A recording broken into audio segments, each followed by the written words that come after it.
पाकिस्तान के माया नाज अदाकार ने डॉक्टर जाकिर नायक से जो सवाल पूछा और डॉक्टर जाकिर नायक ने जो जवाब दिया वो सुनने के काबिल है। आप इस वीडियो को मुकम्मल देखें, आपको पता चल जाएगा। जी हाँ बहन, आप सवाल पूछ सकते हैं। अस्सलाम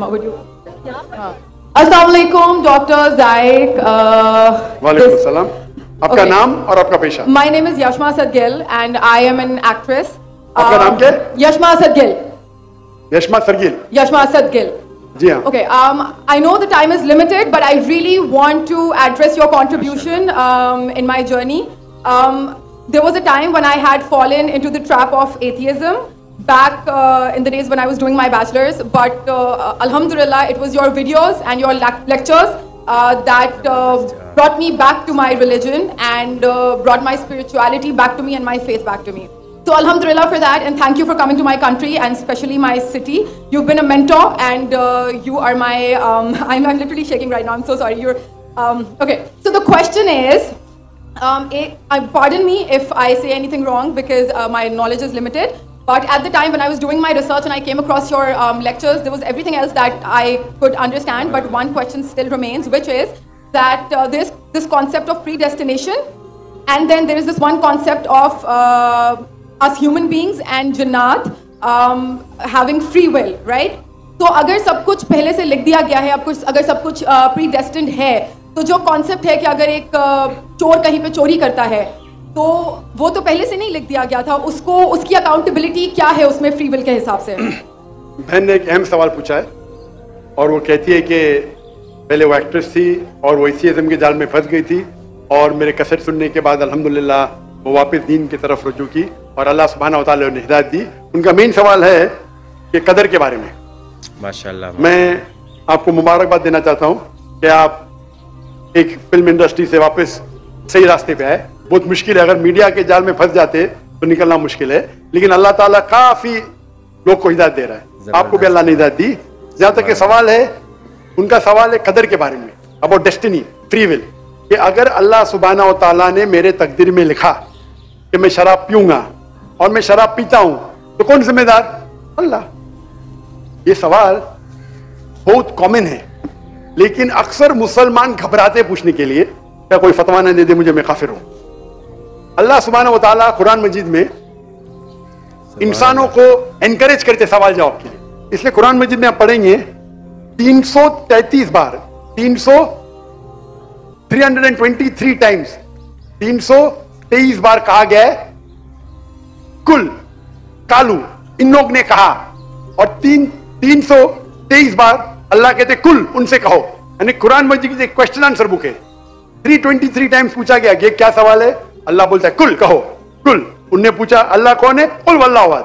तो ये कुल जो है, सवाल करना कोई बुरी बात नहीं, लेकिन ये सवाल बहुत कॉमन है कि हम तकदीर में मानते हैं, ये हमारा ईमान है। तो अल्लाह ताला अगर तकदीर में लिखा कि मैं मर्डर करूंगा, मैं किसका कत्ल करूंगा और मैं कत्ल करता हूं, तो कौन जिम्मेदार? अल्लाह।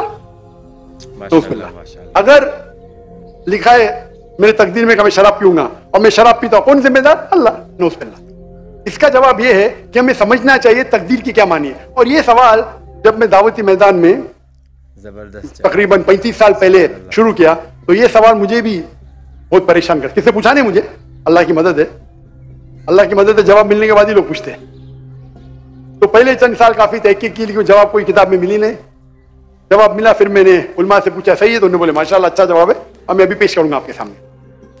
मैं मिसाल देता हूं कि अगर एक टीचर क्लासरूम में 100 बच्चे को पढ़ा रही है, 1 साल पढ़ाने के बाद इम्तिहान के पहले टीचर बोलती है ये बच्चा एग्जामिनेशन में फर्स्ट क्लास फर्स्ट आएगा, ये बच्चा सेकंड क्लास आएगा, ये बच्चा फेल होगा।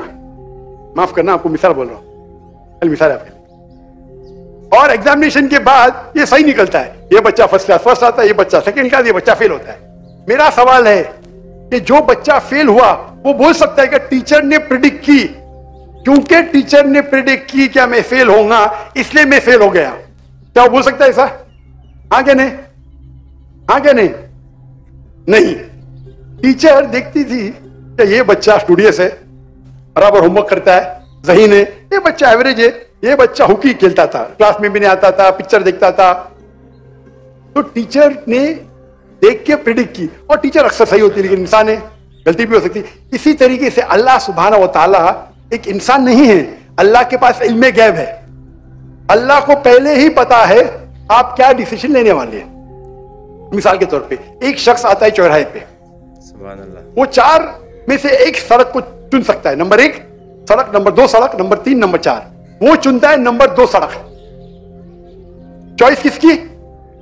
चॉइस किसकी? इंसान की। हाँ क्या नहीं? हाँ क्या नहीं? लेकिन अल्लाह सुब्हानहू व तआला को इल्मे गैब है कि 5 तारीख को अक्टूबर के रात को 1 बजे, 1:15 बजे ये चौराहे पे आएगा। उसके पास 4 चॉइस थे, सड़क नंबर 1, सड़क नंबर 2, सड़क नंबर 3, सड़क नंबर 4।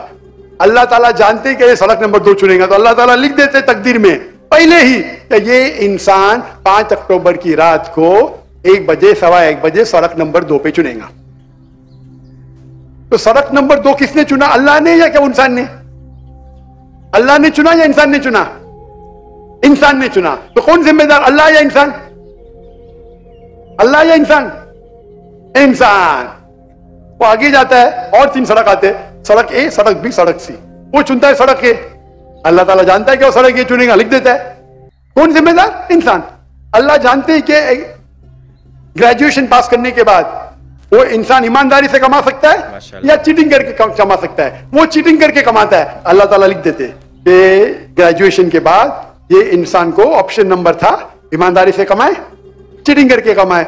वो चीटिंग करके कमाएगा, एडवांस में लिखते हैं। जबरदस्त जवाब। तो इससे हमें जाहिर होता है कि अल्लाह चुन रहा है कौन? इंसान। लेकिन अल्लाह ताला के पास इल्मे गैब है, तो अल्लाह ताला इसीलिए लिख रहे हैं क्योंकि वो जानते हैं कि वो इंसान ये गलत काम करेंगे। ये नहीं कि अल्लाह लिखते हैं और वो इंसान गलत काम करता है, क्योंकि वो इंसान गलत काम करने वाला है। अल्लाह जानते हैं, अल्लाह एडवांस में लिखते। तो कौन जिम्मेदार? इंसान। तो अल्लाह के पास इल्मे गैब है और अल्लाह सुब्हानहू व तआला कभी गलती नहीं करते। अल्लाह ने आपको इख्तियार दिया कि आप चोरी करके जिंदगी बसर कर सकते या ईमानदारी से। आप ईमानदारी से करते, अल्लाह ताला लिख देते क्या ये इंसान ईमानदारी से जिंदगी बसर करेगा। तो कौन जिम्मेदार? इंसान। एक हदीस में आता है कि दुआ तकदीर को बदल सकती है। सही बात है। मिसाल के तौर पे आप जाते हैं एग्जामिनेशन में, आपको पेपर आपका बहुत खराब जाता है, आप जानते हैं मैं फेल होने वाली हूं। आप घर पे आके दुआ करते हैं, या अल्लाह मुझे पास कर।